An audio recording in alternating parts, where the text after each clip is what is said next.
Greetings, friends of liberty. When I look at my city, the city of London, and see the extraordinary progress it has made during this, the 18th century, I can only marvel. Now, it is true, in some of the unnecessary accoutrements of civilization, such as cuisine with their wines and liver pâtés, the Parisians do have the best of us, but then, also in Paris, we see the absurd over-refinement of their manners and clothing, so much so that any rational man is reduced to nausea at the foot-long frills and tails and laces of their men. Indeed, so much so, one must ask, if we were to unclothe one of these French dandies, what would we find underneath? Upon the removal of their velvet pantaloons, a set of panties? But besides that, anything at all? Now we Londoners, on the other hand, have specialized in the quintessence of civilization for centuries, and so have become past masters. Shall I recount, perhaps, the single most important factor? The population of London has grown extraordinarily in this century, from perhaps 500,000 in 1700 to over 1 million presently. The reasons? Number one, a significant decline in the rate of mortality, with a greatly enlarged sewerage and sanitation system, and a decline in smallpox mortality as well among adults, both before and after the introduction of inoculations in the 1770s. Secondly, a significant increase in internal migrants coming from the countryside of England and Wales, with 1/6 of all Englishmen having some direct contact with London. And thirdly, an increase in external migrants. Amongst these, we find the odoriferous Scotsmen descending, lovelorn, from their Highland cattle and sheep pastures, the tens of thousands of Irish in Little Dublin, otherwise known as St. Giles in the Fields, their females excelling as maidservants, and the many tens of thousands, if not more, of migrants from the continent, such as all those silk-spinning Huguenots. Not uncommon either it is, down by the dockyards, to see a Lascar or 2 or 3 arriving directly from the East Indies. Now Paris, on the other hand, has only grown from about 500,000 or so in 1700 to 600,000 today, partly precisely because of all those Protestant Huguenots fleeing the Frenchies and their persecutions. Now if we turn to the issue of the growth, or the opposite, the ruin of cities in your own 21st century in America, we find today San Fransicko, why progressives ruin cities, by former progressive socialist and Twitter Files journalist Michael Shellenberger. Shellenberger here attempting to outline the many reasons why the death grip of progressive politics turns formerly thriving metropolises such as New York, Chicago, and San Francisco into the urban basket cases that millions of their citizens are fleeing. Shellenberger begins by briefly recounting his own radical politics, saying, "As a socialist youth in the late 1980s, I'd read books by America's most famous anarchist, Noam Chomsky, and in 1999 protested alongside so-called black bloc anarchists against economic globalization in the streets of Seattle. But when he saw how the Seattle city government acquiesced in letting anarchists set up the Capitol Hill Autonomous Zone, famously known as Chaz, in the summer of 2020, he found it hard to believe that a major city government would actually participate in its own abolition. What was going on? What was going on, of course, was the full flowering of modern urban progressive politics and ideology.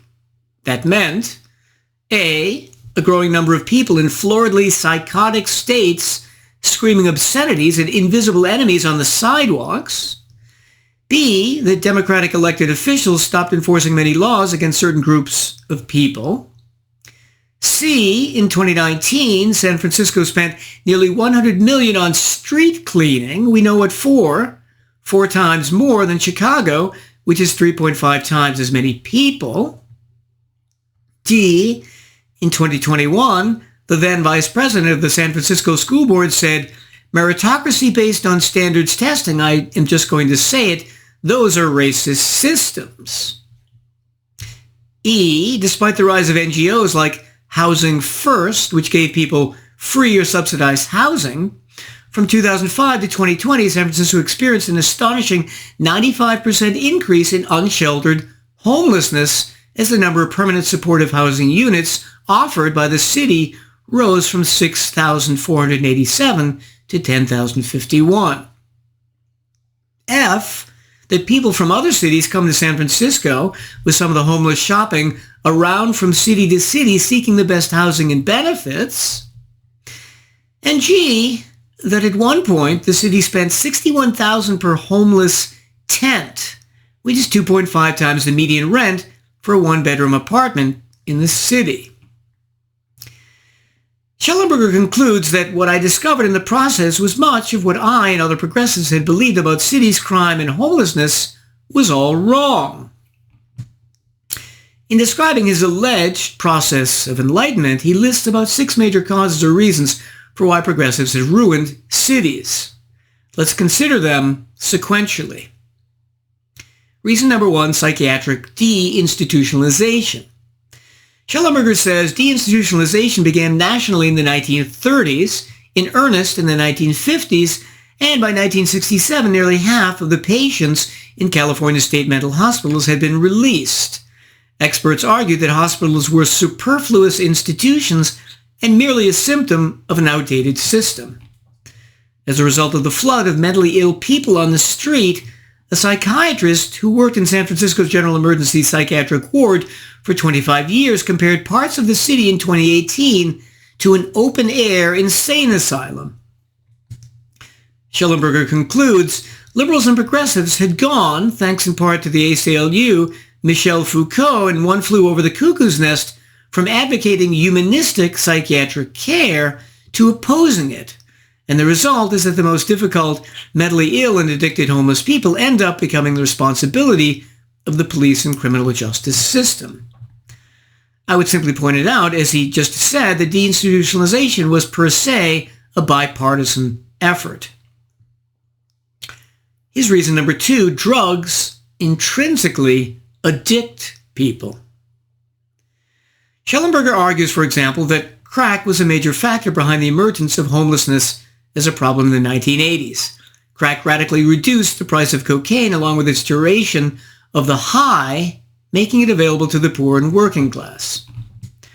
Regarding heroin, over the last 2 decades in the United States, heroin use and abuse rose significantly. The number of adults who had ever used heroin rose 5-fold from 2001-2 to 2012-13. According to him, because of pure availability. He gives the example of Tom Wolfe, married with 2 children, when he got hooked on opioid pain pills. His doctor had prescribed them after foot surgery. To maintain his addiction, he sometimes spent his entire paycheck on drugs and stopped paying bills, including the mortgage, and stole his wife's debit card. He estimates he spent a total of $100,000 on pills. Eventually, he switched to heroin, which was much cheaper. Regarding meth use, San Francisco saw a similar big increase in meth. Regarding cigarettes, tobacco is responsible for 480,000 annual deaths in the United States. He thus naturally implies, given the way that he views drugs intrinsically, that addicts need to be forced into treatment. Research finds that many addicts need mandatory treatment and that it works nearly as well as voluntary treatment.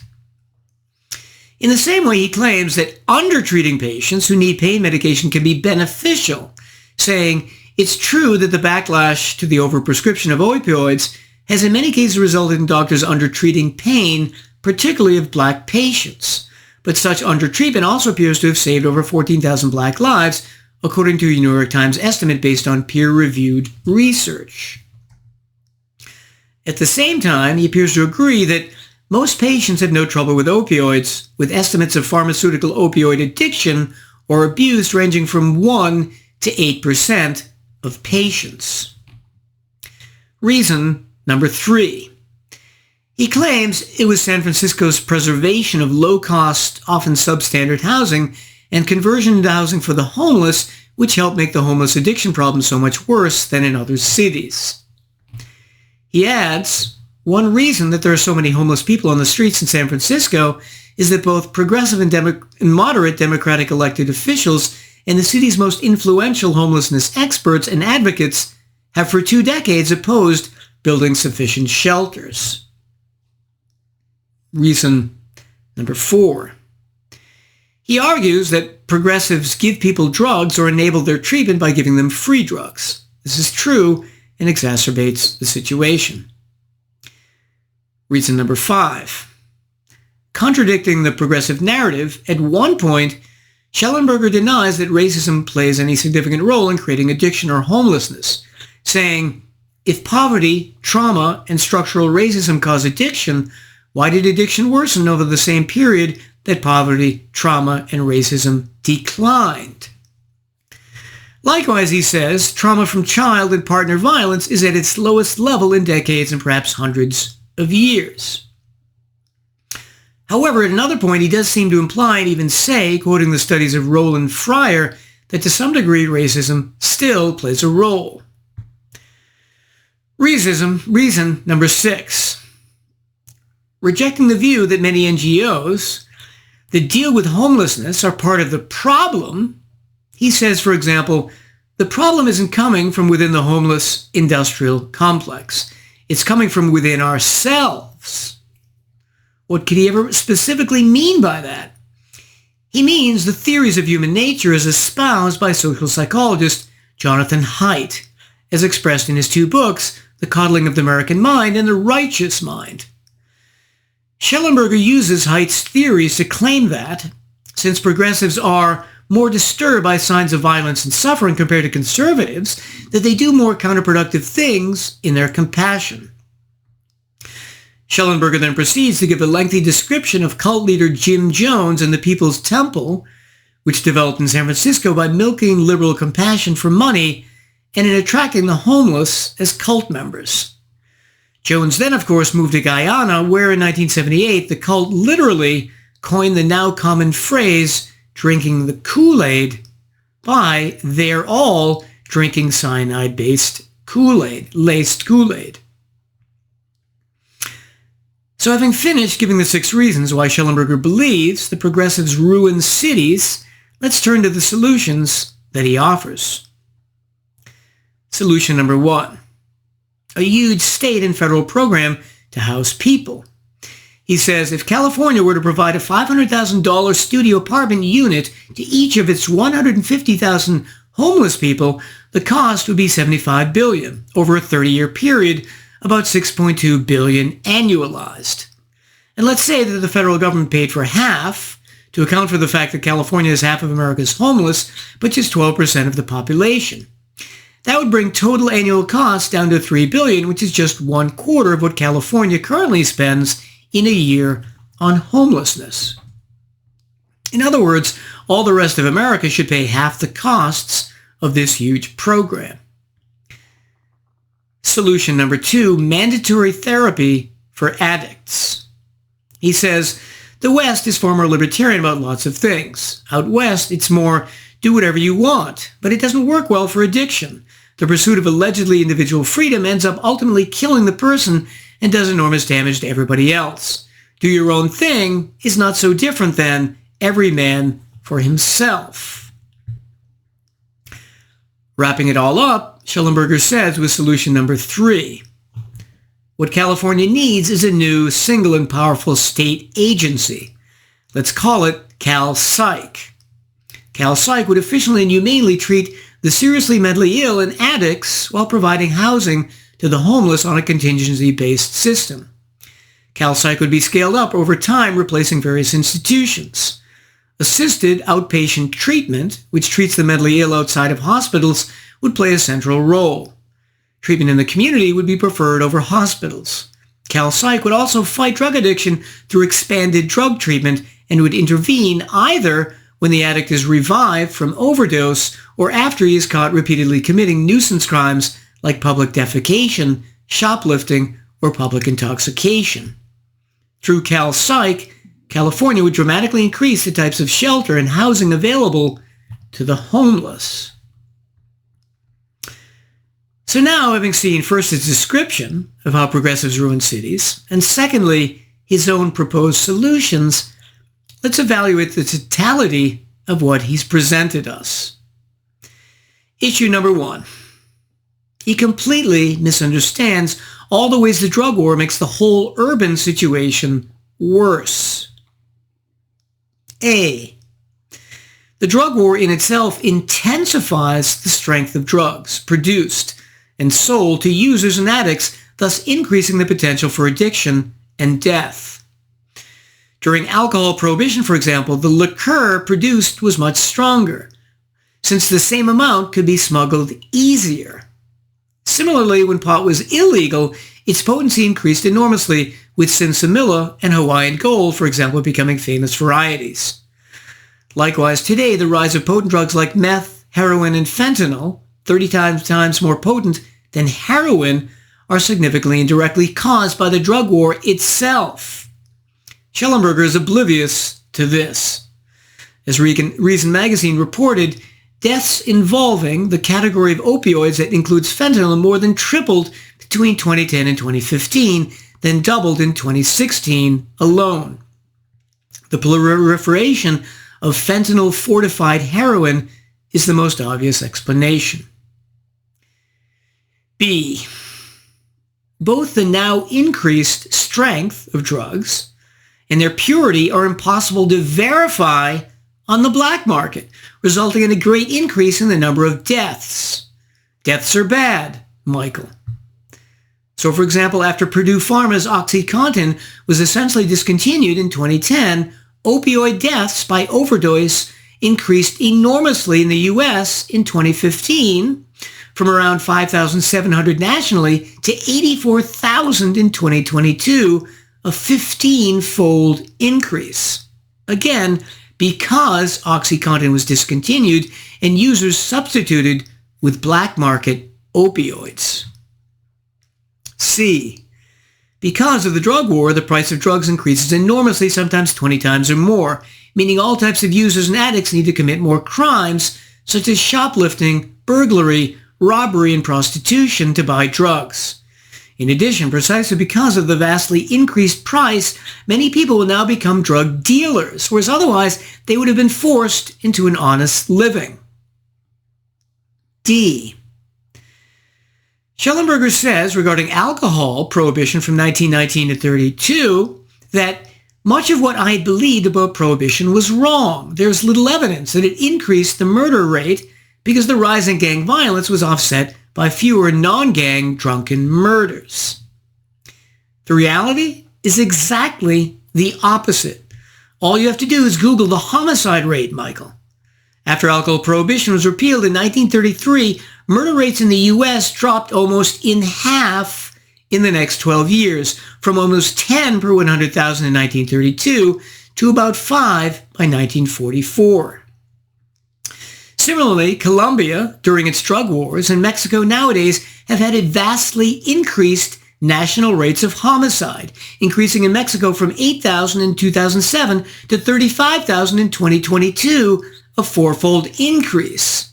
On this, Shellenberger's living in a fantasy world. Issue number 2, housing. Although Shellenberger briefly mentions California's tendencies towards no growth, which, stifling housing production, raises prices across the board for everyone, and while he also mentions rent control, which does the same thing, he never simply advocates getting rid of these horrendous policies. But the reality is that they make housing very scarce and thus unaffordable for poor people, who then live on the streets. In addition, exclusionary zoning allowed by the Supreme Court since 1926 needs to be outlawed by Congress, since it allows no growth-minded communities to stop new housing construction. It's utterly unsurprising that cities that have the most rent control, like LA and New York, have the most homeless people. So, for example, Houston, Texas, which has no zoning, has only 3,270 homeless people, which is, per capita, 8 times less than New York and 15 times less than LA, which both have high rent control. Issue number 3, minimum wage laws. Shellenberger gives examples of homeless people collecting bottles and cans to make some money. Far, far better would be to repeal all of California's minimum wage laws, which would essentially make these now unproductive workers employable again in various low-skilled jobs. Issue number 4, gun control. Repeal it. All Californians need to be able to arm themselves to protect themselves against the crazy or criminal people their state releases from prisons or allows to roam the streets. Issue number 5, drug availability. Yes, cigarettes kill 480,000 a year, but that's because of all the people who used to smoke. Smoking is now radically declining. And no, more people are dying of heroin and fentanyl because it's illegal, and thus they don't know its strength and purity, not primarily because of its availability. In summary, let's combine all these points to show how effective they would be. Legalizing all drugs would A, get the dealers off the streets and into storefronts, like legal marijuana now. B, it would vastly reduce the price of drugs, which would mean far fewer dealers, whether in storefronts or not, and very few addicts committing crimes. C, it would mean, since addicts would know the strength and purity of what they're injecting, far fewer deaths. D, it would decrease the murder rate. E, the abolition of rent control, the repeal of zoning, and in addition the liberalization of building code laws would result in a great increase in affordable housing of all types and forms. So, for example, an addict could rent a small overnight cubicle to sleep in for $5 or $10 a night. Finally, F, getting rid of minimum wage laws would allow addicts to make some money legally, so they could pay for that cubicle, again, getting them off the streets. Does Shellenberger propose any good solutions? Yes, he's right about psychiatric deinstitutionalization having been a mistake. But again, as he himself admits, that was a policy supported both by the left and the right. Any addict or person who threatens others in public or causes habitual public disorder needs to be dealt with as such. What kind of mandatory treatment or confinement they deserve depends on the individual. However, getting people off the streets in a place of their own and working would improve the mental health of many and would solve the problem of most homeless addicts. So he's wrong about the need for forced therapy for addicts in general. In conclusion, despite Shellenberger accurately describing in many instances how progressives ruin cities, this is not a good book, a C- at best, because instead of proposing a huge and expensive governmental bureaucracy called Cal Psych and tons of governmental housing, he's largely oblivious to all the urban improvements that would occur if the suggestions I just described were implemented. Much cheaper and much more effective. Happy for my part that we late 18th century Londoners are proving every day and in every way our superiority to Parisians. That is, aside from their magnificent brie cheeses and macaroons, utterly delightful with milk tea, I admit, I bid you well and remain the Scarlet Pimpernel.